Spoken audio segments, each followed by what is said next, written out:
जिवंतपणी आई बापाची चिता रोज घरात जळत असते पोरानो, रोज आपला बाप मरत असतो. आणि हात जोडून सांगू का, जिवंतपणीचा मरण लय वाईट आहे, पोरानं लय वाईट आहे.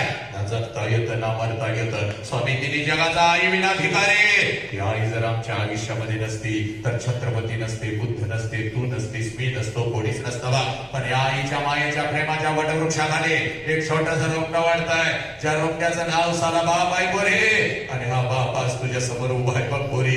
हे आजपर्यंत आम्हाला असं वाटलं माझी आईच माझ्यासाठी रडली. 100% नाही, 1,00,000% खराय. कारण जे देवाला जमलं नाही हे करत दाखवलं. 9 महिने साला इथं उदरामध्ये आम्हाला जागा दिली. साला देवांची सुद्धा हिंमत नाही इथं ठेवायची. या माऊलीनं आम्हाला ठेवलं, आमचा जन्म झाला. पण आई इतकं आईच्या खांद्याला रात्रीच्या अंधारात शेताच्या बांधावर जिथं आपला बाप काम करत असतो तिथं आपल्या डोळ्यातला एक हे अश्रू कोणाला न दाखवता. कारण माझ्या लेकरांनी जर माझ्या कुटुंबानं माझ्या डोळ्यात अश्रू बघितलं तर माझं लेकरू खचत, माझं कुटुंब खचत. म्हणून साला डोळ्यात